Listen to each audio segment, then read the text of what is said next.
लेकिन जब हादसा होता है तो चिंता पूरे देश के सामने आकर खड़ी हो जाती है। और उसी चिंता को बयां करने के लिए हमारे साथ छात्र भी हैं जो लगातार प्रोटेस्ट पर बैठे हुए हैं। यहाँ लगातार प्रोटेस्ट चल रहा है और छात्र अपनी मांगों को लेकर धरने पर बैठे हुए हैं। जब से लगातार ये हादसा हुआ है उस वक्त से। क्या नाम है आपका? मेरा नाम वैभव सिंह चौहान है, मैं लखनऊ का निवासी हूँ और अभी ओआरएम में ही रह रहा हूँ। अच्छा बताइए, कब से यहाँ पर पढ़ रहे हैं, कितने साल हो गए आपको? मैं 12th के बाद मैंने ग्रेजुएशन यहीं मोतीलाल नेहरू कॉलेज से किया। अभी लगभग 2 साल से मैं इधर ही हूँ। किस चीज़ की तैयारी कर रहे हैं? सिविल सर्विसेज की। Civil service. कैसे इस हादसे को लेकर आप लोग अभी प्रोटेस्ट पर बैठे हुए हैं? क्या मांगे अभी आपकी बरकरार है जो प्रोटेस्ट अभी खत्म नहीं? मैम, सबसे पहली चीज़ मैं रखना चाहूँगा, दिल्ली में हमेशा बारिश होती है, हमेशा जलभराव होता है। अभी 2 से 3 दिन पहले पटेल नगर में भी यही हुआ कि हम लोग का साथी है जो कि वहाँ पे मतलब पानी भर गया था, तो वो डिसबैलेंस हुआ सड़क पे।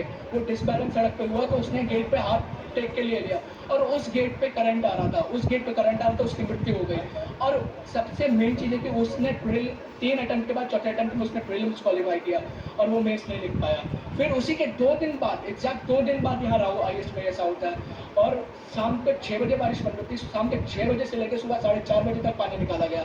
पहले स्टार्टिंग में मोटर, छोटे छोटे मोटरों से निकाला गया है, फिर आखिरी के रात में 2 बजे बड़े वाले टैंकर आए। मैं बस पूछना चाहता हूँ कि एडमिनिस्ट्रेशन, क्या हम राजधानी से, क्या पार्लियामेंट से हम 5 किलोमीटर के रेडियस से भी दूर नहीं है? मतलब क्या हो रहा है? और अभी एलजी साहब आए, ये एक अच्छा कदम है, हम उसकी सराहना करते हैं। बट फिर उन्होंने हमें आश्वासन तो दिया और उन्होंने हमसे ये बोला कि 2 दिन बाद एक मीटिंग रखी जा रही है। 2 दिन बाद ऑफिसर्स की मीटिंग रखी जा रही है जिसमें ऑफिसर्स आएंगे। बस आपके माध्यम से हमारा एक रिक्वेस्ट है कि उसमें स्टूडेंट डेलीगेशन होना चाहिए। We are equal stakeholder here. ठीक है, अब देखिए ऐसे बड़े बड़े चार्ट पेपर्स हैं या पोस्टर्स हैं जिस पर अपनी अपनी डिमांड स्टूडेंट्स ने रख रखी है, जिसमें कंपनसेशन की मांग की जा रही है, मोरल ग्राउंड्स पर मुआवजे की मांग लगातार की जा रही है स्टूडेंट्स की तरफ से। जो मरने वाली 3 छात्र हैं उनके परिवार वालों को मुआवजा दिया जाए। वो यहाँ पढ़कर रहकर पढ़ाई कर रहे थे और आईएएस बनना चाहते थे। आपका नाम क्या है? संस्कार जैन। अच्छा, तो यहाँ पर एलजी साहब आए थे, आपकी उनसे मुलाकात? हाँ, हमारे एलजी सर से बात हुई थी और उन्होंने हमें आश्वासन दिया था कि सारी चीज़ें हैं। एलजी सर ने ये बोला कि 2 दिन बाद मीटिंग है, जो भाई ने वैभव ने पॉइंट बताया। तो हमसे उनसे यही है कि हम स्टूडेंट यहाँ रह रहे हैं, हम वो चीज़ जो फेस कर रहे हैं वो एडमिनिस्ट्रेशन नहीं जान रहा है। जो कम्युनिटी पुलिस है, अलग अलग स्टेट से आ रहे हैं, वो नहीं जानते कि हम यहाँ क्या फेस कर रहे हैं। तो हमारी यही रिक्वेस्ट है उनसे कि उस एडमिनिस्ट्रेशन में हम कुछ बच्चे भी साथ में शामिल हों, ताकि आप ये बताइए, आप यहाँ किस चीज़ की कोचिंग कर रहे हैं? हम लोग सिविल सर्विस की तैयारी कर रहे हैं, यूपीएससी की तैयारी कर रहे कितने हैं। साल हो गए आपको? हाँ, 2 साल हो चुके हैं मुझे। कहाँ रहते हैं आप? ओल्ड राजेंद्र नगर में 27 ब्लॉक में। अच्छा, कि आप कहते जब आप कोचिंग सेंटर्स में एडमिशन लेते हैं, अभी तो कोचिंग सेंटर्स पे सबसे ज़्यादा सवाल खड़े किए जा रहे हैं, वो आपको वो इंफ्रास्ट्रक्चर देते हैं या बताते हैं, दिखाते भी हैं? आप कोई भी कोचिंग में चले जाएं, 2, 3, 4 सिर्फ कम किसी की फीस नहीं है। 2 लाख रुपए जीएस के लेते हैं, 50,000 ऑप्शन के लेंगे, फिर टेस्ट सीरीज के 30,000 लेंगे। आप लाइब्रेरी ज्वाइन कर रहे हैं तो 5,000 लाइब्रेरी के भी ले रहे हैं। अदर स्कूल से टेस्ट लेते हैं, उसमें टैक्सेस भी अलग लगेंगे, तो हमारा 4-4.5 लाख कोचिंग वाले लेते हैं। उसके बाद एक कोचिंग में आप चाहें कोई भी कोचिंग चले जाए, मैं कोचिंग के नाम नहीं लूँगा, एक बच्चे हजार बच्चे बैठा ले जा रहे हैं। कोई इंफ्रास्ट्रक्चर नहीं है, एक गेट है। अगर एसी का सफोकेशन भी हो गया तो बच्चे वहाँ पे मर जाएंगे। कुछ इमरजेंसी होता है, आप मुखर्जी नगर में आपको इंसिडेंट पता है, वहाँ भी यही हुआ है, फायर एक्सीडेंट हुआ है। आप कोई भी कोचिंग में अभी दूर आए हैं कि सारे जो अभी 6-7 महीने पहले को लाए गए रेंट कि आप 6-7 महीने के लिए यहाँ पे 200 बच्चों से ज़्यादा नहीं बैठा सकते, टीचर्स का इंटरेक्शन हो चाहिए। कोई रूल नहीं है। मैं एमसीडी वालों ने किसने परमिशन दी है कि बेसमेंट में लाइब्रेरी बनेगी? एमसीडी वालों को पता नहीं है। 10 दिन पहले एनओसी दी गई है, कहाँ से एनओसी दे दी है?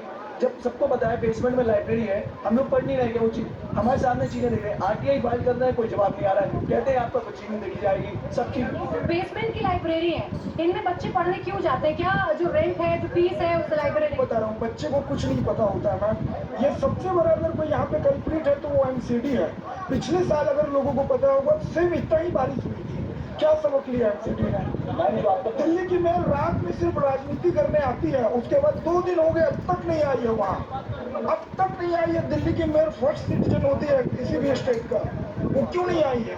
मैम जो आपके पास अच्छा, आपका क्या नाम? अंकुर झा मैम। आप भी तैयारी कर रहे हाँ जी, हाँ जी। कितने साल से रह रहे हैं? मेरे 2 साल हो गए हैं। ये कोचिंग इंस्टीट्यूट की जो मनमानी हमेशा से चलती रहती है। मनमाने हमेशा से चल 2.5 लाख फीस लेते हैं, अगर नाम आप कटवाइए तो वो रिफंड ही नहीं करते हैं, रिफंड नहीं करते। कितने किससे यहाँ पे झगड़ा कर करके सारा एमसीडी और कोचिंग इंस्टीट्यूट के बीच एक नेक्सस है, ये लोग ऐसे काम करते हैं। वो जो नीचे पार्किंग स्पेस है वो मिला था इनको स्टोरेज के लिए, क्लास चलाने के लिए नहीं मिला था। ये जो बेसमेंट में है लाइब्रेरी, कितने पैसे लिए जाते हैं, उसकी कितनी फीस होती है? बेसमेंट में मैम एक्चुअली यहाँ पे ये बिजनेस इसलिए सस्टेन कर रहा है क्योंकि फर्स्ट फ्लोर सेकंड फ्लोर पे जितनी भी प्रॉपर्टीज़ हैं उनके रेट्स बहुत ज़्यादा हाई हैं। अगर कोचिंग के साथ साथ एकोमोडेशन के अलावा लाइब्रेरी की भी उतनी हाई फीस स्टूडेंट्स को फेस करनी पड़ेगी तो वो शायद उनके लिए प्रैक्टिकल पॉसिबल नहीं होगा। इसीलिए यहाँ पे बेसमेंट्स में ये सारी चीज़ें इनअप्रोप्रिएट तरीके से चल रही हैं ताकि थोड़ा सा कम रेट में स्टूडेंट्स को ऑफर किया जा सके और वो वहाँ पे जाके पढ़ सकें। अब देखिए 583, अगर आप यहाँ पर जो फायर सर्विस है उसकी माने तो 583 कोचिंग सेंटर्स हैं कुल दिल्ली में, और सड़सठ के पास ही फायर सेफ्टी एनओसी है। ये ऑफिशियल जो डेटा है वो बताता है। और इस पूरे मामले में भी ये कहा जा रहा है कि एनओसी तो ली गई थी, लेकिन वो एनओसी लेने के बावजूद आपने स्टोरेज की एनओसी ली, आपने पार्किंग की एनओसी ली, लेकिन आपने वहाँ पर बच्चों को बैठाकर उनसे पढ़ाई की।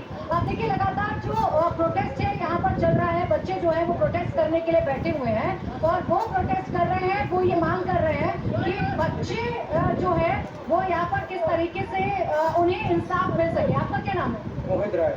आप यहीं पढ़ते हैं? हाँ जी, अच्छा, कितने सालों से कोचिंग चल रही है आपकी? 2 साल से।